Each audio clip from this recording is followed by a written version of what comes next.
This was a beautiful movie that moved me to tears, and I cannot wait to talk about it. What's going on, everybody? It's Leo Rydell here from Geekly Goods, and I'm here to review Minari today. Thank you so much to the Denver Film Festival for allowing me the opportunity to watch this movie, and I am so very happy with what I saw. Minari is about a Korean family who moves to a small farm in Arkansas in hopes of finding a better life. It was directed by Lee Isaac Chung and stars Stephen Yeun, Han Ye-ri, Yoon Ye-jung, and Alan S. Kim. I have to say, that cast all together just created a family dynamic that was easy to get attached to. I was instantly emotionally attached with the family. Like, I loved the mom and the dad, the kids. They wanted a better life, and so I wanted that for them. Like, I desperately wanted things to work out with them. And Stephen Yeun's Jacob, he was super determined. I mean, he was going to make this farm no matter what. He was going to succeed and finally show his kids that he could do something. And then you introduce the grandma, and the grandma brings that dynamic of the last generation into the family, where the youngest son, David, clashes with that a little. And we see that generational clash come to life in the movie, where David doesn't necessarily like the customs that grandma brings in. He's starting to get a little bit, uncomfortable with some of the Korean customs that he's not as used to because he grew up in the US all his life. And this movie really explores Korean immigration into the US, and that dynamic right there was just a really cool example and a cool thing to see, with the generational gap between the two of them, with traditional versus modern. And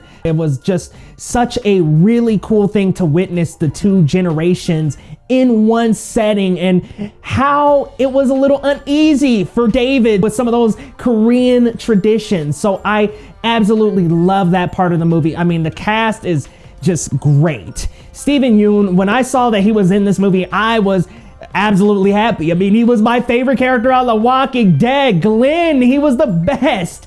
And I'm so upset when he died in The Walking Dead. But I'm glad to see him in this movie, and he channels something completely different than Glenn here. And it is incredibly talented in that he feels like Jacob. It doesn't feel like acting. You are immersed into their little world where they are in Arkansas on their farm.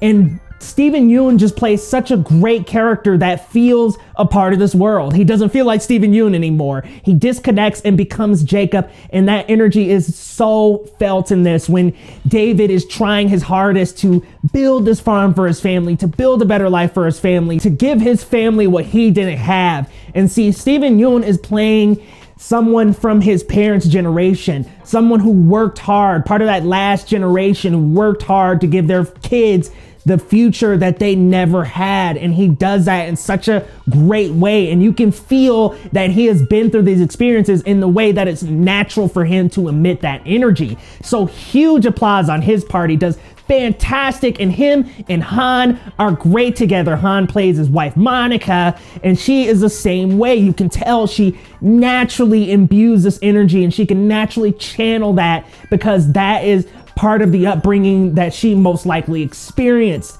So it's just a film that really has these experiences in these actors that they can channel into it, and it just makes it so much more genuine. It's just so brilliant. It's wonderfully acted, and man, grandma, she was my favorite. Yoon Ye-jung was hilarious. She was funny. She comes to the US and starts to integrate with their customs, and there doesn't seem to be a lot of tightness, really. She kind of just comes in, starts to try to get along with David. There's that clash, and she's starting to really immerse herself in the customs.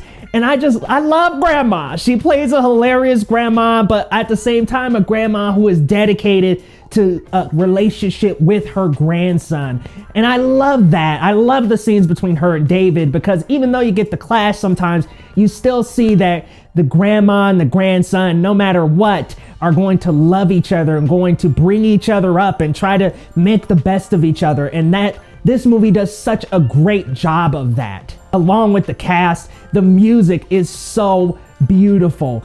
The piano that just beautifully rises up in the best moments of this movie. It just matches the hardworking family and the human family that we're watching throughout this movie. And what I really like about the story is that we're thrown right into their world. There's really no scenes of them coming from Korea or from where they previously were. No, we're thrown right into the world of Jacob and Monica's family, and we're there the entire time, and I get so attached to them throughout the movie that you just want the best for this family. You just want them to be successful and to grow and to be able to pass on more to their children and their children's children. It's just such a beautiful movie, and the way that that story is told, where we're put right into the mix, is just the best way, in my opinion. Put us into that world, and through the 2 hours, you're immersed by that story.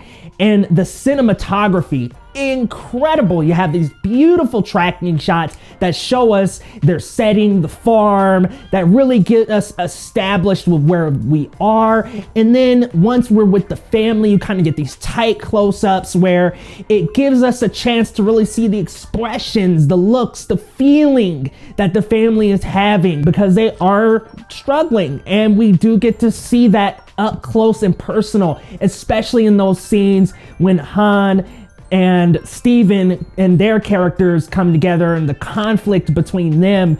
We just see so much. It's so intimate with the family, and I just gotta say, just about every quality of this movie is absolutely gorgeous. I don't really have any negative criticisms for this movie.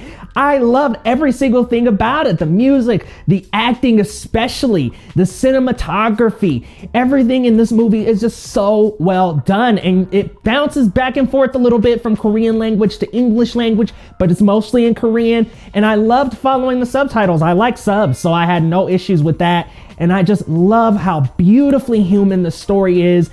And I have so many things to say about this movie. It's such a good movie, and you will want this family to succeed. I am giving Minari, for the first time ever on this channel and the first time in a long time, a 10 out of 10. That movie was beautiful, you all, beautiful. But you all let me know, once you see Minari, what did you think about it? I had such a wonderful time with this movie. I definitely shed some tears a couple times through the movie. There are some very emotional moments in this movie where characters and conflicts really boil over due to what's happening with the farm and working hard and what that can do with family. And the conflict between your work and your family is really crucial here and comes into play, and it's so beautiful. It's a wonderful movie. But you all let me know your thoughts down in the comments, especially once you see it. What do you think? And let me know what you thought of this review. If you like reviews on the latest in movies, TV shows with a sprinkle of anime and gaming, be sure to hit that subscribe button, and I will be covering the Denver Film Festival through about this week till early November, guys. So come on back for more reviews from the Denver Film Festival. And thanks again, DFF. We'll see you next time.